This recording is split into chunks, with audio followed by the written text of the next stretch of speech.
اللہ پاک جل شانہ نے اس سے فوری عطا فرمایا. اللہ نے آج تک اس دعا کے مانگے کا رد نہیں فرمایا. ایک واقعہ ہے غزالی کرم اللہ وجہہ کا. غزالی ایک سفر میں تجارت کے سفر میں تشریف لے گئے. سفر تجارت میں آپ تشریف لے گئے. جب وہاں آپ تشریف لے گئے تو دیکھا ایک شخص ہے جھونپڑی, اس میں سے کرہانے کی آواز آ رہی ہے. آپ اندر تشریف لے گئے تو صاحب خانہ نے اندر سے آواز دی, جو بھی صاحب آ رہے ہیں اجازت سے آئیں. سمجھ گئے اندر مستورات ہیں. وہ صاحب باہر تشریف لے آئے تو پوچھا کیا ہوا, کرہانے کی آواز کیا ہے؟ کہا میری بیٹی ہے, جنگل میں لکڑیاں لینے گئی, اس کے اوپر ایک درخت گر گیا کاٹتے کاٹتے, اور اس کی وجہ سے اس کی کمر ٹوٹ گئی ہے. اب یہ بستر میں پڑی ہے, اب یہ بیچاری تکلیفوں اور دکھوں میں. آپ نے فرمایا کوئی مسئلہ نہیں, میں ایک عمل کرتا ہوں, تو ایسا کر صرف اس کا کپڑا لے آ. آپ نے اس کے کپڑے کو سامنے رکھا, اس کو کہا اس کو پکڑ, اور اس کی طرف یوں انگلی کی, اور یہ دعا جو اب ہم پڑھنے لگے ہیں, بس یہ دعا پڑھی, اور صرف چند بار ہی پڑھتی اندر آوازیں خاموش ہو گئی, چپ ہو گئی. آپ نے فرمایا پوچھو جا کے. آپ وہ بندہ اندر گیا تو واپس آیا, کہا بیٹی کو نیند آ گئی ہے, آج کئی ہفتے ہو گئے ہیں سو نہیں سکی, درد سے کرہا رہی تھی, اس کو نیند آ گئی ہے. آپ فرمانے لگے میں سفر میں جا رہا ہوں, جب واپس آؤں گا نا پھر پوچھوں گا, اگر کوئی تکلیف ہوئی تو پھر دم کروں گا, پھر دعا کروں گا, اور انشاءاللہ ٹھیک ہو جائے گی. آپ چلے گئے, آگے تشریف لے گئے تو آپ کے ہم سفر تھے, ان کی سواریاں تھیں. ان میں سے ایک گھوڑا تھا جس گھوڑے کو ٹھوکر لگی, چوٹ لگی, اس کے اگلے پاؤں کی ہڈی گھٹنا باہر نکل گیا. وہ ایک طرف ہو کے بیٹھ گیا, اس کا گھوڑا چل نہیں سکتا تھا. اس نے آ کے غزالی کرم اللہ درخواست کی کہ آقا اس کے لیے کچھ فرما دیں. فرمایا میں اس کے لیے دعا کرتا ہوں, یہ ٹھیک ہو جائے گا. اور آپ نے دعا پڑھنا شروع کر دی, اور فرمایا یہ اس کے ہاتھ پہ, اس کی ٹانگ پہ آپ نے ہاتھ پھیر دیا, جو معذور تھی ٹوٹی ہوئی نکلیا ہوا گھٹنا تھا. فرمایا ٹھیک ہو گیا. اور قافلے والوں نے دیکھا وہ گھوڑا سب سے آگے تھا, سب سے سبک رفتار تھا, اور سب سے لاجواب تھا. آگے ایک جگہ تشریف لے گئے تو قافلے کو پیاس لگی, پانی کی ضرورت تھی. کنواں دیکھا تو کنواں خشک تھا. آپ نے فرمایا کوئی بات نہیں, یہ دعا پڑھی, اور دعا کو پڑھ کے اپنا لعاب کنویں میں ڈال دیا. فرمایا کنویں میں پانی کا ایک جوش اٹھا, اور پانی اٹھا اور منڈیر سے باہر نکلا. لوگ پینے لگے تو آپ نے روک دیا. فرمایا مت پیو, کنویں کا جو کھڑا کالا پانی ہے وہ نکل جائے, اور پھر شفاف پانی جب نکلا فرمایا یہ پانی پیو, مشکیزیں بھرو, سواریوں کو پلاؤ. قافلہ چلتا رہا. آگے تشریف لے گئے, آگے دیکھا تو کھانا ختم ہو گیا. اتنا کھانا تھا کہ اب کھا لیں, آئندہ کیسے کھائیں گے. تو آپ نے فرمایا جو کھانا ہے لے آؤ. آپ نے کھانے کو رکھا, اوپر کپڑا ڈال دیا, اور یہ دعا پڑھنی شروع کر دی جو ابھی ہم بیٹھ کے پڑھیں گے. خوش قسمت ہیں. اور کپڑا ڈال کے فرمایا دعا فرمائی, یہ عمل فرمایا, یہ دعا پڑھی, اور اس کے بعد فرمایا دیکھو کھا لیا. اور فرمایا ہمارا 17 دن کا سفر تھا, اس 17 دن میں ہم نے کھایا, لوگوں کو کھلایا, جہاں لوگ آتے تھے ان کو بٹھاتے تھے. دسترخوان ہمارا تھا چند افراد کا, پھر سینکڑوں لوگوں نے کھایا. 17 دن کے سفر میں تھوڑی سی کمی بھی نہ ہوئی. جب گھر لوٹے تو وہی کا وہی ہمارا خزانہ, کھانا وہی سارا توشہ موجود تھا. آگے تشریف لے گئے تو ایک تجارت میں ایک دیکھا تو ایک بندہ ہے ٹھیکریوں پہ ٹھیکریاں مار رہا ہے. آپ اس کی طرف تشریف لے گئے, آپ نے اس کو جا کے دیکھا, لگتا ہے کہ تو پرانا جواری ہے. اس نے کہا جوا کھیلتا تھا, سب کچھ ہار بیٹھا ہوں, ہر چیز زندگی ختم ہو گئی ہے. آپ نے فرمایا اچھا ایسا کر توبہ کی نیت کر لے, اللہ سے توبہ کر لے, اور پھر میں تیرے لیے دعا بھی کرتا ہوں, عمل بھی کرتا ہوں. تو ایسا کر پتھر پہ پتھر مار, تیرا ہر پتھر سونے کا بنتا جائے گا. آپ بیٹھ گئے, اس نے ویسے ہی پتھر پہ پتھر مارا, اور جیسے بیچارہ بے بسی کی حالت میں پہلے مار رہا تھا, آپ نے دعا کرنی شروع کر دی, یہ دعا پڑھنی شروع کر دی. اور دعا پڑھتے پڑھتے دیکھا تو لوگوں نے پتھروں کی شکلیں بدلنا شروع ہو گئی, اور جو پتھر بھی اس کے ہاتھ میں آیا تھا وہ سارے پتھر سونے کے بن گئے. آپ نے سارا سونا اس کو دیا, چل پڑے. سفر میں آگے جاتے جاتے دیکھا کہ ایک شخص ہے, اس کے ساتھ ایک بچہ ہے, ایک بوڑھی عورت ہے, ایک بوڑھا گدھا ہے. اور وہ سارے پیدل چل رہے ہیں گدھے کو سواری کو ساتھ لیے ہوئے۔ تو آپ نے پوچھا کیا ہوا؟ انہوں نے کہا ایک سانپ ہے جو اس گدھے کے پہ مسلط ہے، اس سامنے بیٹھا ہے، وہ نیچے نہیں اتر رہا، ہم نے مارنے کی کوشش کی ہے، اس کی پھنکار سے عصا جل جاتا ہے، اور جلا ہوا عصا دکھایا، ڈنڈا جلا ہوا دکھایا کہ ایک پھنکار سے ڈنڈا جل جاتا ہے، وہ مسلط ہے گدھے پہ، ہم پیدل چل رہے ہیں، منزل پہ ہے، سانپ مسلط ہے، اس کا کوئی حل نہیں۔ آپ نے فرمایا اس گدھے کو اس جھاڑی سے، اس درخت سے باندھ دو، اور باندھ کے آپ قبلہ رخ ہوئے اور یہ دعا پڑھنی شروع کر دی، اور فرمایا پھر دوسرے رخ ہوئے اور یہ دعا پڑھنی شروع کر دی، اور تیسرے رخ ہوئے اور دعا پڑھنے کے بعد آپ نے اس سانپ پہ پھونک مارا، سانپ چونٹی بن کے چھلانگ لگائی اور غائب ہو گیا۔ تو انہوں نے پوچھا آقا یہ کیا تھا؟ فرمایا یہ تمہارے اوپر ایک دشمن جن مسلط تھا جو کہ تمہاری جانوں اور عزتوں کا لٹیرا تھا۔ آخرکار آپ کے غلام نے آپ سے پوچھا آقا اگر آپ یہ دعا ہمیں سکھا دیں، چشمہ فیض سے گر ایک اشارہ ہو جائے، چشمہ فیض سے گر ایک اشارہ ہو جائے، لطف ہو آپ کا اور کام ہمارا ہو جائے۔ آئیں بسم اللہ کر کے اس دعا کو پہلے سنتے ہیں۔ یا وہاب حبلی من نعمت الدنیا والآخرہ انک انت الوہاب۔ اللہ کے ولیوں نے اپنی کتابوں میں ایک بات لکھی ہے، ہم نے جب بھی اس دعا کو پڑھا اللہ پاک جل شانہ نے اس سے فوری عطا فرمایا، ورنہ اس کے نسبت عطا فرمائی، اور ورنہ چند لمحوں میں عطا فرمایا، ورنہ چند دنوں میں۔ اللہ نے آج تک اس دعا کے مانگے کا رد نہیں فرمایا۔ ریس کی وسعت کے لیے جو میں بتاتا ہوں کہ بندہ ہے 129 دن اور 129 دفعہ سورۃ کوثر پڑھ اور پھر آنکھوں سے رب کی طاقت کے جلوے دیکھ۔ 129 دن اور 129 بار۔ آپ بتائیں جو یہ پڑھتے ہیں 129 بار سورۃ کوثر کتنا وقت لگتا ہے؟ صحیح بتائیں، اگر نہیں پڑھتے نہ بتانا۔ 10 منٹ کی آواز بھی ہے، 7-8 منٹ کی آواز بھی ہے، 15 منٹ کی آواز بھی ہے۔ ہم 15 منٹ لے لیتے ہیں، 15 منٹ لے لیتے۔ کیا روزانہ کے 15 منٹ ہمارے لیے مشکل ہے؟ 129 بار سورۃ کوثر، اور اگر جگہ اور وقت ایک ہو تو پھر اس کی طاقت اور تاثیر حیرت انگیز طور پہ دگنی ہو جاتی ہے۔ زمان اور مکان وہی وقت وہی جگہ، مجبوراً اگر نہیں ہے تو کوئی حرج نہیں، پر یقین دل کی گہرائیوں، اندر کا درد اور پورے خشوع خضوع، دھیان، طلب تڑپ اور جذبے کے ساتھ پڑھ 129 بار۔ اصل میں یہ 129 کا جو عدد ہے نا، لفظ لطیف کا عدد ہے، یا لطیف ہو نا، لطیف 129 بار اور 129 دن۔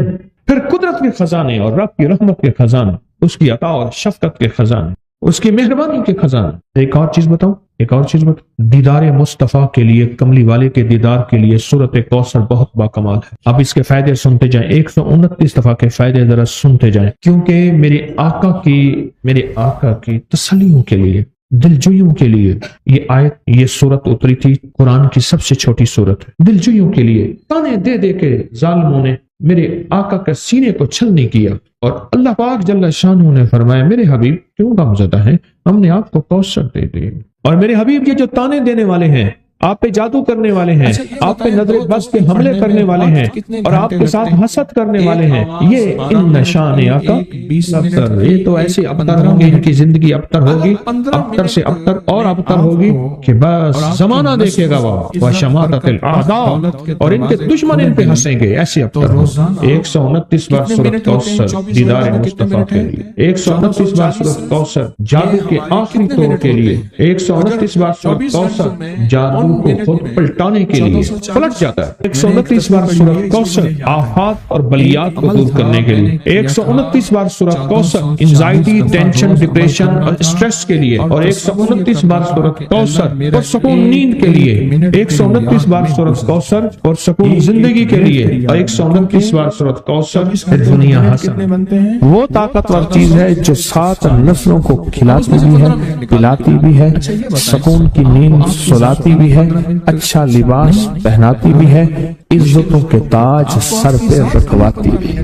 نہیں حکمہ اپنی زندگی کی ضرورت بنا لے، پھر کیا ہوگا؟ سورۃ فاتحہ کی آیات 7 ہیں. اللہ 7 آسمان اور 7 زمین کی جتنی بھی برکات ہیں، برکات من السماوات والارض، اللہ 7 آسمان اور 7 زمین کی ساری برکات اس کو عطا کر دے گا، اور لوگوں کو پتہ ہی نہیں ہوگا کہ یہ بندہ کتنا مالدار ہے. روحانیت کی طاقت اور روحانیت میں کتنا آگے ہے کوئی پہچان بھی نہیں سکے گا کہ روحانیت میں یہ بندہ کتنا آگے اور کتنا آگے سے آگے بڑھ گیا ہے، کسی کو علم بھی نہیں ہوگا. نوری لقمہ یہ زندگی کی مجبوری بنا لے اور نوری لقمہ اپنی زندگی کی ضرورت بنا لے. پھر دیکھیں کمالات کیوں. اور میں جو سارے قرآن میں ہے، جو سارے قرآن میں ہے، جو سارے قرآن میں ہے، آنکھیں کھل جائیں. یہ سورۃ فاتحہ نماز کھانے کے دوران پڑھنے والا یہ اہل نظر میں ہے، اس کی نظر وسیع ہو جاتی ہے. یہ اہل کشف ہوتے ہیں، ان کی دل کی آنکھیں کھل جاتی ہیں، یہ فرشتوں کو دیکھتے ہیں، یہ انسانوں کے دلوں میں جھانک لیتے ہیں، یہ کائنات کے راز پڑھ لیتے ہیں، کائنات کے راز پڑھ لیتے ہیں. یہ اللہ پاک ان کے سامنے جنات آنکھوں سے دکھاتا ہے، حتیٰ کہ یہاں تک کہ اللہ قبر کے راز بھی ان کے اوپر کھل دیتے ہیں. نوری لقمے کا اثر یہ ہے دل کی آنکھیں کھل جاتی ہیں، دل کی آنکھیں کھل جاتی ہیں، دل کی آنکھیں کھل جاتی ہیں. یہ نور لقمے کی تاثیر ہے. چہرے کی آنکھیں تو سب کے پاس ہیں، دل کی آنکھیں سب کے پاس نہیں. دل کی آنکھیں سب کے پاس نہیں، چہرے کی آنکھیں سب کے پاس ہیں، دل کی آنکھیں سب کے پاس نہیں. نور لقمے کی یہ تاثیر ہے کہ دل کی آنکھیں کھل جاتی ہیں اور دل کی دنیا آباد اور دل کی دنیا شاد اور دل کا وہ بندہ بامراد بن جاتا ہے جو نوری لقمے اپنی زندگی میں شامل کرتا ہے. اور نوری لقمے سورۃ فاتحہ اور کتنی بار. اچھا، یہ سورۃ فاتحہ بیماریوں کا علاج. صحابہ کرام فرماتے ہم جا رہے تھے، کوئی ایک سردار تھا، اس کو بچھو نے کاٹ لیا اور اس کو چیخ رہا تھا بیچارہ. فرمایا سانپ کا کاٹا سوئے، بچھو کا کاٹا روئے. میرے پاس ایک سانپ کا کاٹا آیا تھا، غنودگی میں تھا، بہت غنودگی میں سے سوتا تھا، اور میں نے کہا اس کو سونے نہ دے. خیال نہ کیا انہوں نے، ادھر سے ہٹا تو بندہ ختم ہو گیا. سانپ کا کاٹا. ہمارے والد صاحب رحمۃ اللہ علیہ کے ملک عبد الرحمان ٹوٹی وہ لائے تو کہنے لگے اس بچھو کے کاٹے کا علاج صحابہ کرام نے 7 بار سورۃ فاتحہ پڑھ کے اس پہ دم کر اور وہ ٹھیک ہو گیا. اور میں جب سورۃ فاتحہ عرش سے زمین پہ آئی، نازل ہوئی، ایک گونج اٹھی، ایک آواز آئی، اور میں اللہ سے آج وہ چیز زمانے پہ زمین پہ نازل کی ہے جو اس سے پہلے کبھی آئی نہیں تھی اور جو اس کے بعد کبھی آئے گی. اس سے پہلے کبھی آئی نہیں تھی، اس کے بعد کبھی آئے گی. اور جب سورۃ فاتحہ نازل ہوئی، شیطان رویا، پیٹا، اپنا سر پہ راکھ ڈالی اور اتنا شور کیا کہ اے کاش یہ سورۃ فاتحہ آئی ہے، اور اگر آئی ہے تو واپس چلی جائے، اگر واپس نہیں گئی تو کسی کی زبان پہ نہ جائے، یعنی کوئی اس کو پڑھ نہ سکے، اگر پڑھے تو اس کا یقین نہ ملے. یقین سے پڑھنے والے کی دنیا بھی، آخرت بھی، رزق بھی، عزت بھی، صحت بھی، تونگری بھی، بادشاہت بھی، خوشیاں خوشحالیاں بھی یقین سے پڑھنے والے کو ملتی ہیں. اور اس لیے آج بھی شیطان سورۃ فاتحہ سے لرزتا ہے کہ سورۃ فاتحہ پڑھنے سے جنات اور شیاطین ایسے دور ہوتے ہیں، ایسے کہ میلوں دور چلے جاتے ہیں اور اس بندے سے خوف زدہ ہوتے ہیں جو سورۃ فاتحہ پڑھتا ہے. کھانے کے دوران اس کی حکمت کیا ہے؟ انسان کھانے کے دوران مشغول ہوتا ہے، کھانے کی لذتوں میں کھویا ہوا ہوتا ہے، اور اگر بھوک بہت زیادہ ہو تو پھر تو ہوش نہیں ہوتا، پھر ہوش ہی نہیں ہوتا اگر بھوک بہت زیادہ ہو. اب اسی دوران جس طرح سنے غور سے، بڑی میں عجیب بات بتا رہا ہوں. حضرت امام جعفر صادق سلام اللہ رضوان اللہ تعالی علیہ مجمعین اللہ کے ولی تھے، ولایت کے تاجدار تھے، سرداروں کے سردار تھے، اولیاء کے سردار تھے. میں بازار میں جاتے تھے، جا کے واپس آ جاتے تھے، پھر جاتے کچھ نہیں خریدتے. کسی نے پوچھا اب کیوں جاتے ہیں؟ فرمایا 2 وعدے لینے، کیا میں جا کے بازار میں ہر بندے کو سلام کرتا ہوں اور سلام کا جواب دیتے ہیں، اور کیا پتا کسی کے سلام کا جواب ایسا ہو جو اللہ کے ہاں مقبول بھی ہو، محبوب بھی ہو۔ اور پھر فرمایا بازار میں جاتا ہوں اور جا کے بازار میں جاتا ہوں اور جا کے بازار کی دعا پڑھتا ہوں۔ فرمایا جو چوتھا کلمہ گھر میں پڑھے گا اس کو 10 نیکیاں ملیں گی، اور جو بازار میں پڑھے گا کتنے نیکیاں ملیں گی؟ 10 لاکھ نیکیاں ملیں گی۔ فرمایا میں 10 لاکھ نیکیاں کمانے کے لیے جاتا ہوں۔ آل رسول کی محبتیں، عبادتوں کا حرص دیکھیں، ہمیں مال کا حرص، انہیں اعمال کا حرص۔ وہی دعا، وہی چوتھا کلمہ گھر میں پڑھیں، 10 نیکی ہیں، بازار میں پڑھیں کیونکہ وہ ہر بندہ مشغول ہے، دنیا میں، مال میں، چیزوں میں، بھاؤ تاؤ میں لگا ہوا ہے، وہی بازار میں پڑھیں تو 10 لاکھ نیکیاں۔ اسی طرح کھانے کے دوران جب لذت ہے، کھانے کے دوران ذائقہ ہے، اور کھانے کے دوران لذت اور ذائقے میں اگر کوئی بندہ سورۃ فاتحہ پڑھ لے تو اللہ کہتا ہے تو ان لذتوں میں مجھے نہ بھولا، ان کھانے کی چیزوں میں مجھے نہ بھولا، ان ساری کیفیتوں میں مجھے نہ بھولا، اللہ خوش ہوتا ہے۔ اور پھر اللہ جل شانہ اسے 7 آسمان اور 7 زمین کی برکتیں حوالے کر دیتا ہے، اور جس کے پاس 7 آسمان 7 زمین کی برکتیں ہوں، یہ ساری عبادتیں کھانے کے دوران کوئی معنی نہیں رکھتی، پھر ایسی سمیٹ کے اللہ کائنات کو اسے دے دیتا ہے۔ نوری لقمے کی تلاش کریں، نوری لقمہ زندگی میں لے آئیں، اور ایک خوشحال زندگی گزرے گی، بہت لاجواب زندگی گزرے گی۔ 7 دفعہ سورۃ فاتحہ سے قرضے اتر جاتے ہیں، 7 دفعہ سورۃ فاتحہ سے بیٹے مل جاتے ہیں، 7 دفعہ سورۃ فاتحہ سے نعمتیں، اور 7 دفعہ سورۃ فاتحہ وہ طاقتور چیز ہے جو 7 نسلوں کو کھلاتی بھی ہے، پلاتی بھی ہے، سکون کی نیند سلاتی بھی ہے، اچھا لباس پہناتی بھی ہے، عزتوں کے تاج سر پہ رکھواتی بھی۔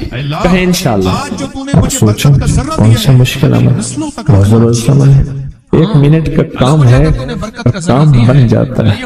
اور میں نے اس کی اجازت جتنی مشکل سے لی تھی نا، اس عمل بہت مشکل سے اجازت، اور جس دن لی تھی اسی دن فیصلہ کیا تھا انشاءاللہ اسے چھپاؤں گا نہیں، انسانیت مخلوق کو بتاؤں گا۔ اور یہ 7 دفعہ سورۃ فاتحہ جو دل کا مریض ہو مجھ جیسا اس کا بھی علاج ہے، جسمانی ہو یا روحانی۔ میں نے پچھلی دفعہ کہا نا کہ میں دل کا سخت مریض ہوں اور آج بھی ہوں، دعا کرو موت تک نہ رہوں، اور میں دل کا سخت روحانی مریض ہوں، جسمانی نہیں ہوں۔ میری پچھلی دفعہ کی وجہ سے پوری دنیا میں کوہرام مچا ہوا ہے کہ بابا گیا، جانا تو ہے، جانا تو لازم ہے۔ پچھلی دفعہ میں نے وہ کہہ دیا کہ میں دل کا سخت مریض ہوں، میرے لیے دعا کرو، وہ یہ مریض ہوں، روحانی مریض ہوں، روحانی مریض ہوں۔ یہ بیماری جو دل کی بیماری ہے نا، اس کا بھی علاج ہے، روحانی ہے یا جسمانی۔ جیسے میں دل کی روحانی بیماریوں کے بارے میں نے آپ کو کہا، میں سخت مریض ہوں دل کا، اللہ کرے اس کا مرض کا علاج ہو جائے، تو کھانا کھاتے ہوئے میرے دل کے لیے بھی آپ دعا کریں گے کہ اللہ بھی میرے دل کو ٹھیک کر دے، اللہ بھی ٹھیک کر دے۔ آپ مجھے بزرگ سمجھتے رہے اور اندر سے کام کھوکھلا ہو، یہ دل کی روحانی بیماریوں کا بھی علاج ہے، اور یہ جسم کی اور دل کی جسمانی بیماریوں کا بھی علاج ہے، یہ صحت مندی کا راز ہے۔ سورۃ فاتحہ ہے بابا، سورۃ فاتحہ، سورۃ فاتحہ۔ جو بندہ سورۃ فاتحہ پڑھتا ہے ایک بار، اللہ جل شانہ ان 7 آیات کی تاثیر اور طاقت اسے عطا فرماتے ہیں، اور 7 سمندروں میں جو غذا، رزق، طاقت اور قوت اللہ نے رکھی ہے اس کا حصہ اس بندے کو دیتے ہیں جو صرف ایک بار سورۃ فاتحہ۔ یہ جو وظیفے ہیں کسی درویش کی یا کوئی درویش نے جس کو اجازت ہے اس کی اجازت صحیح ہو، ہر بندہ اجازت دینا نہ شروع کر دے، اجازت کے پیچھے نسبتیں چاہیے، ان نسبتوں کی طاقت چاہیے، وہ جو اجازت ملتی ہے اس اجازت کے اندر جو تاثیر ہوتی ہے، اس میں جو کمال ہوتا ہے، اس میں جو اندر کی کیفیتیں ہوتی ہیں، اس اجازت سے نسلوں میں تمنگری، دولت، رزق، عزت، صحت ایسے بارش کی طرح برستی ہے۔ میرے جو مرشد تھے حضرت خواجہ سید محمد محمد عبداللہ حجویری رحمۃ اللہ علیہ میرے مرشد جو تھے وہ حضرت داتا صاحب کی سچی آل میں سے تھے. مجھے جاتے جاتے انہوں نے اجازت دی 1991 ستمبر میں اور مدینہ منورہ فرمایا میں جا رہا ہوں, بس اب بقی میں, اور بقی کے اندر جا کے سو گئے. اب بھی میں مرشد کے ہاں جاتا ہوں تو جنت البقیع کے قبرستان میں ان کی نسبتیں دیکھیں کتنی اونچی ہیں. پھر وہ نہیں 26 بڑی ہستیوں نے مجھے خلافتیں اجازتیں دی, 26 سے بلکہ زیادہ اجازتیں اور خلافتیں دی, اور ان کی توجہات ہیں, ان کی پیچھے دعائیں ہیں اور پیچھے کامل کے ہاتھ ہیں. یہ روحانیت کی نسبتیں ہوتی ہیں, روحانیت کی نسبتیں ہوتی ہیں. ان نسبتوں کے ساتھ جیسے آپ تسبیح خانے میں ماشاءاللہ پوری دنیا میں لوگ یہاں آئے ہوئے ہیں اور بڑے بڑے ہستیاں یہاں آئی ہوئی ہیں جو مٹی ہو کے چٹائیوں پہ پڑی ہیں, خواتین میں بھی مردوں میں بھی, بڑے بڑے عہدوں والے, عزت والے, بڑے بڑے مقام والے یہاں اپنے مرشد خانے میں بے حیثیت ہو کے پڑے ہیں.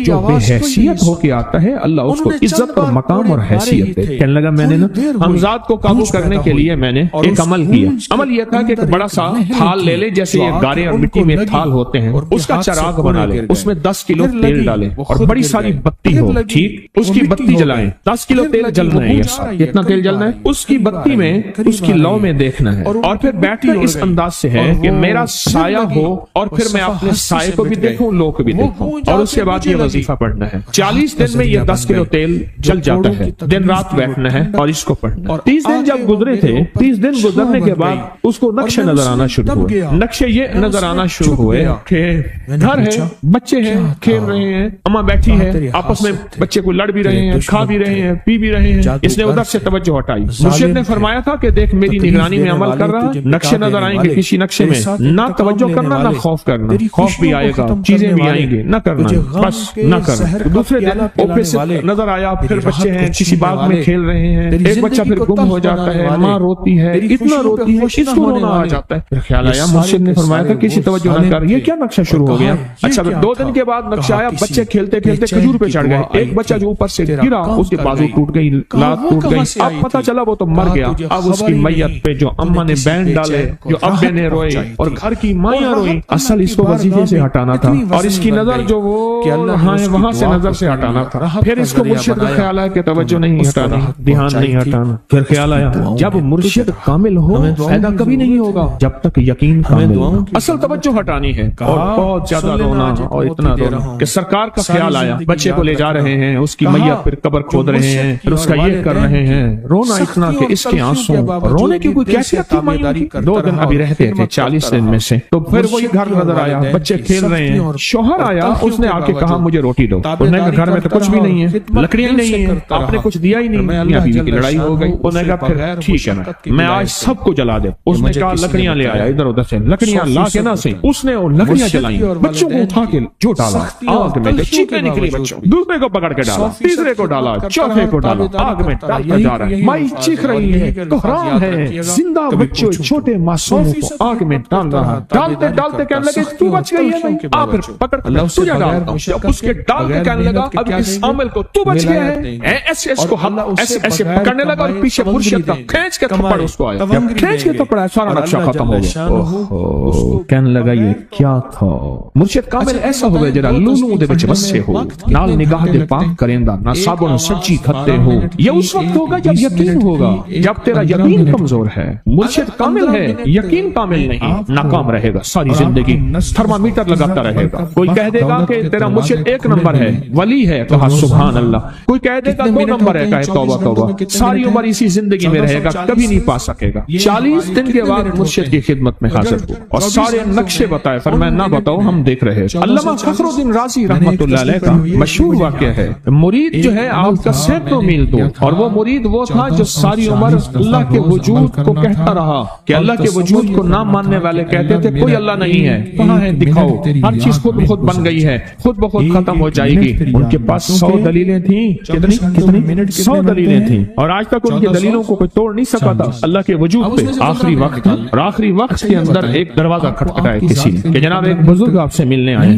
وہ بزرگ ان کے دوست تھے پرانے, اوہو آپ کا آخری وقت ہے, میں ملنے آیا. اور وہ بزرگ نہیں تھا, وہ شیطان کی شکل بن کے آیا. اس نے آتے ہی وہ مسئلہ چھیڑ دیا. آج تک اس کی دلیلیں کوئی نہیں توڑ سکا تھا, یہ اس کی دلیل توڑ گیا. پہلی دلیل ٹوٹ گئی, اس نے دوسری دی, اللہ ہے. اس نے وہ دلیل بھی توڑ دی کہ اللہ نہیں ہے، اس نے تیسری دی اللہ ہے، اس نے وہ اپنے علم کی طاقت وہ دلیل بھی توڑ دی۔ چوتھی 99 دلیلیں توڑی، ابھی ایک دلیل باقی رہتی ہے، اگر وہ بھی دلیل گئی تو یہ بھی کہتا ہے اللہ نہیں، اور آخری وقت میں رب کے وجود کا انکار کر کے خاتمہ خراب کر کے گیا۔ مرشد وضو فرما رہے تھے، دور کہیں میلوں میلوں دور اللہ نے اپنی طاقت قدرت سے نقشے ہٹائے سامنے سے، اور نقشے ہٹائے کہ تیرا مرید گیا، وہیں سے وضو کا پانی چلو بھر کے نہ زور سے پھینکا، اور کانوں میں آواز آئی کیوں دلیلیں دے رہا ہے؟ تو نہیں کہتا میں نے اللہ کو بغیر دلیل کے مانا تو دلیلیں دے رہا ہے؟ کیوں نہیں کہتا کہ میں رب کو بغیر دلیل کے مانا؟ عمر رضی اللہ تعالیٰ عنہ امیر المومنین مسجد نبی میں خطبہ دے رہے ہیں، حضرت ساریہ صحابی تھے، وہ اس لشکر کے سپہ سالار تھے، میلوں سے میلوں سینکڑوں میل دور ایسے نقشے ہٹے، اور خطبے کے دوران انوکھی بات کہہ دی، یا ساریہ الجبل، ساریہ پہاڑ کے پیچھے دیکھ دشمن وہاں سے حملہ کر رہا ہے، اور پھر خطبہ شروع کر دیا۔ جمعہ کا خطبہ تھا، لوگ حیران، یہ امیر المومنین نے کیا فرما دیا؟ جب حضرت ساریہ کا قافلہ آیا واپس تو فرمایا فلاں وقت فلاں لمحے فلاں وقت میں جمعے کے دن فلاں لمحے میں امیر المومنین آپ کی آواز آئی تھی، اگر نہ آتی تو دشمن نے پیچھے سے مقابلہ حملہ کر دیا تھا اور ہمیں کاٹ کے رکھا۔